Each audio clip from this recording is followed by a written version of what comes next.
ንገረኝ፣ ግድ የለህም። ተይ ማርቲ ተይ። እንደዛ በጣም ጥሩ። ውዶችዬ እንዴት ናችሁ? ሰላም ናችሁ? ያለን እግዚአብሔር ይመስገን። እንግዲህ ዛሬ ዳጣ ድራማ ከች ብለናል ማለት ነው በአዲስ ነገር። ማርትዬና ደረጀ እየተጨቃጨቁ ይገኛሉ። ትነግረኛለህ አልነግረኝም ማለት ነው። እንግዲህ ጋሽ ደረጀ በመተከዝ ላይ በማልቀስ ላይ በማሰብ ላይ ይገኛል። ይሄ ወራቶች አለፉት። ከወራታችም ቀናቶችም እያለፉ ወራቶችም እየተጨመሩ ይሄዱ።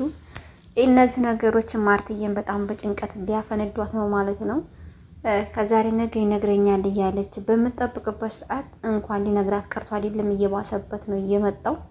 እሷም እየባሰብህ ነው፣ ከቀን ቀን ይለቃል እያልኩኝ ትተዋለህ፣ ትነግረኛለህ እያልኩኝ በትዕግስት እየጠበቅኩ አንተ ግን እንኳን ልትታገሰኝና ለእኔ ልታስብ ቀርቶ አይደለም ምንም አታስብም እያለች ስትናገረው ነበረ። ደሬ እንደዚህ ነው በቃ እንደዚህ ነው እያለችው ነበረ። ተይ በቃ ማርትዬ ተይ፣ ምንም ማድረግ አልችልም እያለት ነው እሱ። እውነት መናገር በጣም የሚያሳዝነው ምክንያቱም ያልገባበት ወጥመዱ በጣም ከባድ ነው። ያልገባበት ሰው አያውቅም የገባበት እንጂ ማለት ነው። ጭንቀቱን ደግሞ በጣም እንትን እያለ ብቻው እየተነጋገረ ይገኛል። እንግዲህ ጋሽ ደረጀ በስህተትም ተፈጸመ በፍቅርም ተፈጸመ ኋላ ነው ዋጋ የሚያስከፍለውና እሱ ዋጋ እየከፈለ ይገኛል ማለት ነው። አሁን ላይ በጣም እየተሰቃየ ይገኛል ማለት ነው። ግን ለማርታ ቢነግራት መልካም ይሆናል ብዬ አስባለሁ። ምክንያቱም አንድ ትረዳዋለች፣ ሁለተኛ እሱም ከጭንቀት ያርፋል። መነገሩ መስማቷ ስለማይቀር እሱ በጭንቀት ከሚፈንዳ እንደዚህ ሆኖ ደግሞ ሌላ እንትን ውስጥ ከሚገባ ለእሷ ነግሮ በቃ ይሆናል ወይም አይሆንም የምትለውን ነገር እሷም እንትን ብላ ተነግረው ነበረ። እሱ ግን እንደዛ የሚልም ማስተሳሰብም የለውም።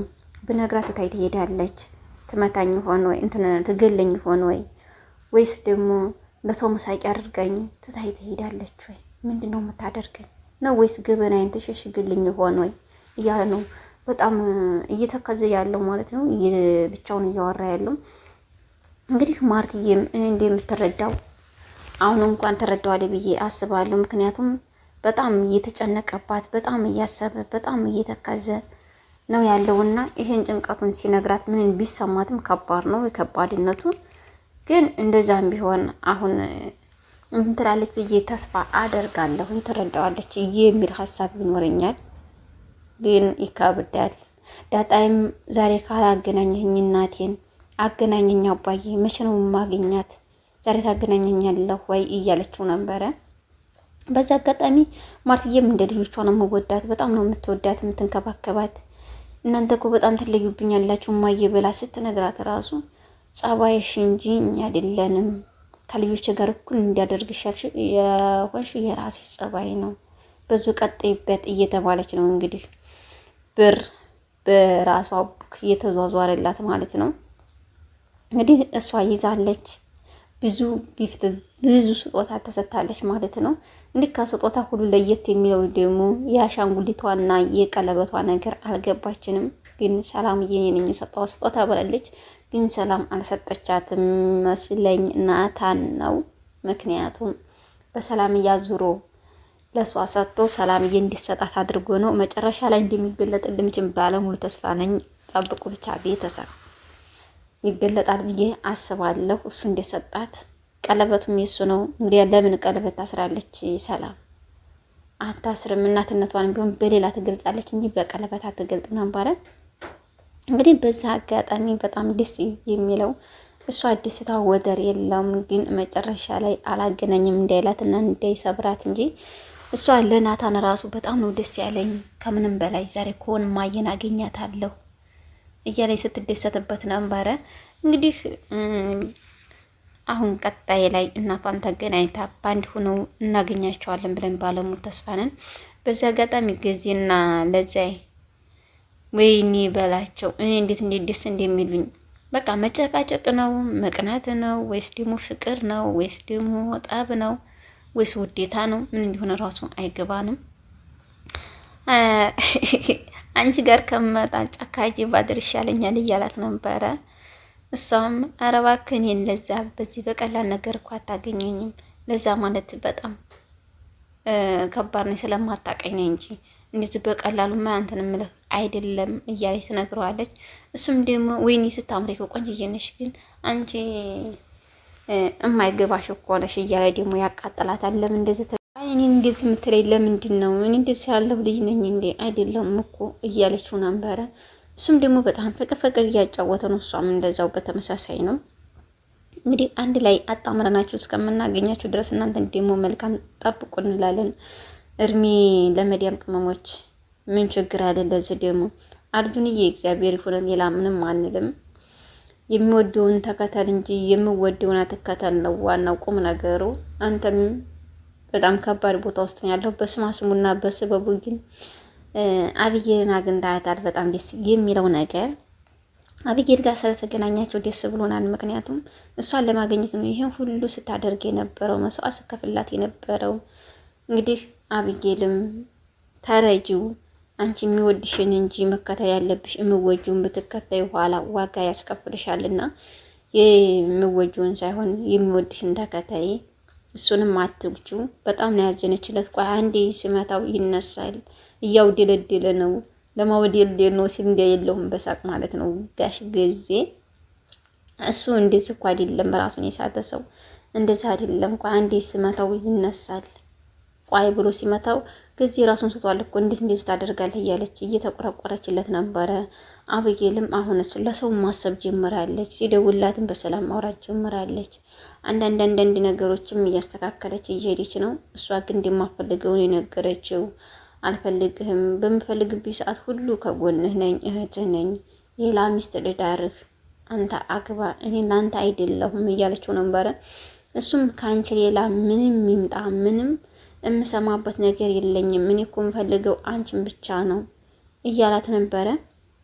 እንግዲህ አብጌልም ተረጁና ናታንን ለዳጣ ልቀቂ፣ አንቺም ደግሞ አብጌልን ያይ ማርትዬም በጣም የምትወደው ልጅ ወልደሽላት ከብረሽ እንደዛ ነውና ማየት የምትፈልገው። ማርትዬም እንደዛ አድርገሽ አስደስቻት። እሷ ግን የምትፈልገው ከናታን እንዲወልጅላት ነበረ። ከናታን ደግሞ አልተገኘም። ምክንያቱም ናታን የሌላ ሰው ነው። በግዴታ የሚሆን ነገር ምንም ነገር የለም። አንቺን ብወጂው ቤተሰብን ቢወደው እሱ ካልፈለገ ደግሞ ምንም ማድረግ አይቻልም። ማርትዬ ዛሬ በጣም በከባድ ጭንቀት ውስጥ ትገኛለች። ምክንያቱም በብዙ ጭንቀት እየተወጠረች ያለችው እሷ ናት። ከጋሽ ደረጀ በላይ ራሱ መሆነብኝ እኔ እኮ እንደዚህ አይቼውም አላውቅም። ከመቼ ወዲህ ነው እንደዚህ ሊሆን የቻለው? ምን ሆኖ ነው? እስኪ ንገሪኝ፣ ምንድን ነው የሆነው አብጌል እያለቻት ነበረ። እንግዲህ አብጌልም እኔ ምን እንደሆነ አላውቅም እማዬ፣ የሚጨነቀው እኮ ስለኛ ነው ስለ ቤቱ እንጂ ስለ ራሱ አይደለም እየተጨነቀ ያለው። እናታይው አታጨናንቀው፣ አንቺም ራስሽን ጠብቂ፣ ለምን እንደዚህ ትሆኛለሽ እያለቻት እየነገረቻት ነው። እውነትም ነው እሱ እየተጨነቀ ያለው ይሄ ቤት ይበተን ይሆን ወይ? ምን ይፈጠር ይሆን ወይ? ይሄን ብነግራት ምን ትል ይሆን ወይ? ትቀበለኛለች ወይስ ምን ትለኛለች እያለ በጣም እየተጨናነቀ ያለበት ምክንያት አንደኛው መፍትሄ ለማርታ ቢነግራት ግን ማርታ በሰላም ትፈታዋለች ብዬ አስባለሁ። ወይ አይሆንም ብላ ተጣልታ ትሄዳለች፣ ወይም ደግሞ እሺ ብላ ትገባለች። ምክንያቱም ምንም ማድረግ አይቻልም፣ ስህተት ነው። ግን ከአንድ አይሉ ሁለት መሳሳት ደግሞ በጣም ከባድ ነው በእውነቱ ነገር። እንግዲህ ምንም ማድረግ አይቻልም። ጋሽ ደረጀ ተሳስቷል። አንዴ የተሳሳተ ነገር፣ አንዴ የተጠፋ ነገር፣ ምንም ነገር ማድረግ አይቻልም። ምክንያቱም ያው ከባድ ነውና እንግዲህ ማርትዬ አንቺም ተረጋጊ፣ ከጊዜ በኋላ ባለ ሁለት ልጅ ትረከቢያለሽ ማለት ነው ከሌላ። እንግዲህ ሰላምዬ ምን ብላ እንደምትቀርብ የማርታንስ ፊት እንዴት እንደምታይ በጣም ከባድ ነው በእውነቱ ነገር። ከአንድ አይሉ ሁለት ስትወልድ ከአንድ ባል ያውም ባለ ትዳር ያውም ደግሞ እንደዚህ ከሚወዷት ቤተሰብ ጋር ስትወልድ በጣም ይከብዳል። እንግዲህ ምን ብላ እንደምትቀበልም ለመቀበል ራሱ በጣም ይከብዳታል ማለት ነው ማርትዬ። ሰላምዬ እንግዲህ ምንም ማድረግ አይቻልም። አንቺ በሰላም ተገላግለሽ ልጅሽን ታቅፈ እየተጫወሽ ነው። በዛም ላይም ደግሞ ወንድ ልጅ ስለሆነ ራሱ በጣም ደስ ይላታል ብዬ አስባለሁ። በወንዱ ልዩ ስጭኝ ማለቷ አይቀርም። እኔ ላሳድገው ለእኔ ስጭኝና ትላታለች ብዬ አስባለሁ። የወንድ ልጅ በጣም ጉጉት ስላላት ማርትዬ ማለት ነው። እንግዲህ ምንም ማድረግም ባይቻልም በቀጣይ በአዲስ እስከምንገናኝ መልካም ጊዜ እላችኋለሁ። ቤተሰብ ላይክ፣ ሸር፣ ሰብስክራይብ እያደረጋችሁ ቪዲዮውን እስከ መጨረሻው እየተከታተላችሁ ስለምታበረታቱኝ ከልብ አመሰግናለሁ። አሁንም ላይክ፣ ሸር፣ ሰብስክራይብ እያደረጋችሁ ውዶችዬ አበረታቱኝ። የእናንተን ድጋፍ የእናንተን ጠንካራ ጎን ለኔ ለደከማታችሁ አሳዩኝ። የእናንተ ድጋፍ የኔ ብርታት ነውና መልካም ጊዜ።